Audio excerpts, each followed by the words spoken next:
G'day everyone and welcome to Brushes with Beck. Today's video is a very simple guide on how to draw fur in 5 simple steps. Now this is not a definitive guide and it is certainly not a guide that covers all paper types, but it is a guide for a colour pencil on smooth paper. I'm using Bristol Pad and Faber-Castell Polychromos pencils.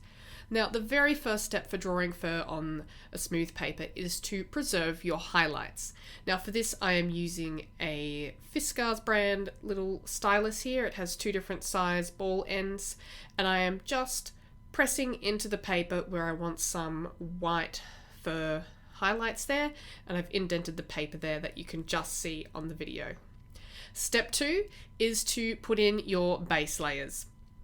Now for this, I usually pick a colour that's sort of the lightest colour tone that you can see in the fur in general. Not like the really bright white, but that bright colour tone in the fur. And I do quite a reasonably light layer with that basically all over the entire piece, except where there's a very distinct colour change. So for this, I am just going in with this lighter brown colour and layering over the entire piece. Now with smooth paper like Bristol, you have to be very, very careful with your technique because any poor technique will show marks very easily. So you have to be fairly even and draw nice and smoothly in little ovals or circles to get a nice smooth layer. I added that grey in the corner as part of the base layer, and after that you really want to move on to step 3, which is adding tone. Now for this, because there's more than just one brown in that fur, you need to add some layers of slightly different colours, some more reddy brown tones, that peachy tone that you saw me adding, and some yellow brown sort of tones, that kind of thing. Just adding in those variances in the fur where they show on your reference photo, to make it more easy to map out that fur later on, and it will really, really help with the way the fur looks at the end of the piece. So really just laying in light areas of colour where there are different colour tones that are slightly different to that main lighter colour of the main base layer that I put down. So this is a pretty straightforward step, nothing too difficult, using light pressure on the pencil just to lay in those colours and get that down on the paper. Now you can see I'm adding in some purple there in the corner. That's because purple is a great complementary colour to these sort of brown tones and can really help darken up and add some nice shadows into brown tones. Now there I'm just using a Tombow mono eraser just to bring out some lighter colour of the paper again before I go in and add some fur texture. So that is step 3, which is adding texture. Now I'm going in with a really light colour to start with because I just wanted to map in the fur and make sure I got the direction right before I really went in hard with, you know, the more rich colours that were going to really stand out. So this can be really good for a lighter fur anyway, so you might want to do really soft texture like this that doesn't stand out very much. That could be really useful to you. So I'm just working through the whole piece and paying attention to the direction of the fur in the reference photo. Now I did actually go wrong at this point because the fur in my reference photo is quite short and a little bit grizzled, I'll say, like a little bit wavy and textured in places. It is not long and flowing and luscious silky fur. It is sort of a little bit, it's soft but a little bit rough and it's quite short. Now I definitely made my fur strokes too long, so be mindful of that if you're using my reference to do a little fur study here. As I'm adding in the fur texture with this brown tone, which I might add, this brown tone that I'm using is the same brown that I used for the very first base layer. I'm using that to put in my main fur texture next. So you need to keep your fur strokes really, really short to get that short, plush, dense fur. I didn't keep my fur strokes short enough in this. And I find that often I accidentally make my fur strokes too long, and that's simply because I think of the fur as a whole strand rather than what's actually visible. And so you need to be drawing what's visible as opposed to the length of the actual fur. Otherwise you will get too much fur that's too long, basically. And I think that's how I've ended up with this long sort of silky fur in this. So keep that in mind as you're drawing fur. Be very, very mindful of the length of your pencil strokes. Now, as I'm adding in this second color, which is that first color tone of a more reddy brown that I laid down earlier on in step 3,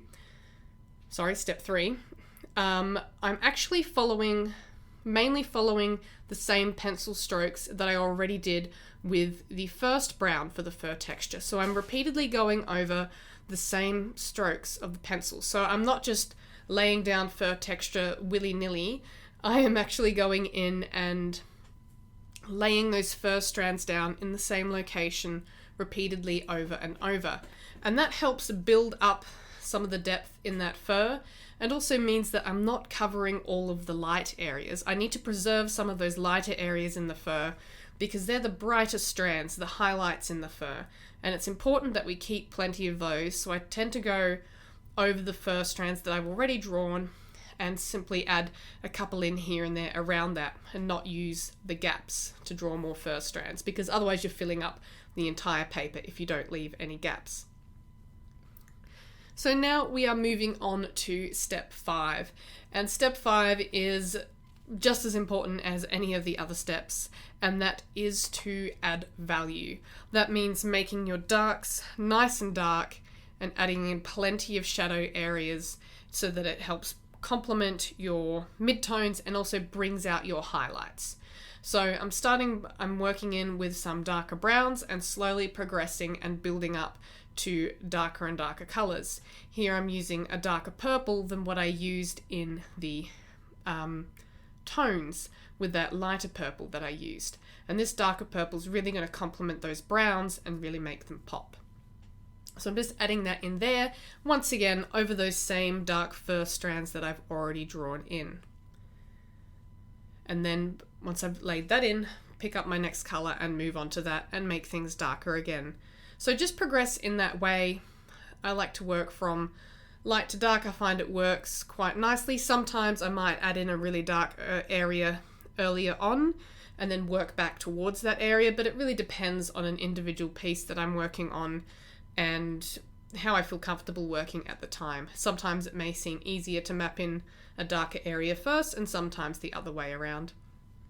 So once again, I'm mainly sticking to those pencil strokes that I made earlier, going a little bit off of them here and there just to add some variance, but mainly sticking to those before, once again, adding a darker color. Here I'm adding in black and really making that area in shadow like it is in my reference photo. Now, I may have gone a little bit overboard with the black. Like I said, once I started adding texture, I'll admit I stopped looking at my reference photo as much, which is a really bad thing to do, and it made it so it wasn't quite what I wanted from this piece. I would have actually liked to have redrawn this for you guys to make it better for my, basic 5-step tutorial, but given we are literally moving house this week and will be moved by the time you watch this video, I simply did not have time to do it all over again, even though I would have loved to. So just working through, and I'm going back in and adding a bit more color with my lighter browns, just to make them pop a little bit more, bring back those midtones a bit. Now I've added a lot of that black in, and just making sure that the color is nice and vibrant. And at that point, you're pretty well done. So that's the 5 steps. It's the first step is preserving highlights. Step 2 is adding base layers. Step 3 is adding tone. Step 4 is adding texture. And step 5 is adding value. And if you go through those steps, you'll end up with a pretty decent result every time. Remember to pay very close attention to your reference photo, not like I did in this example, but you still end up with a nice little fur texture there. And I just wanted to show you on this, you can see my little 2 fur swatches on the left-hand side. I did those as a little bit of a test practice just to see, how my colors would work and all that sort of thing. And I will admit what I should have done with my fur, like I said earlier with the shorter fur strands, that sample on the left is more what I was looking for with my fur strands, those shorter, more grizzled sort of bushy looking hairs rather than that soft flowing longer strand hairs that you see on the little swatch on the right hand side. So I definitely didn't stick with that, and I have trouble I know that I personally have trouble with keeping my fur strands short enough, and that's something I really need to focus on when I work on a piece like this. So thank you very much for watching. I do hope you found this video useful at all. Thank you very much for supporting my channel. Please give this video a thumbs up, comment down below, and I'll see you guys again next week for another video. Stay creative.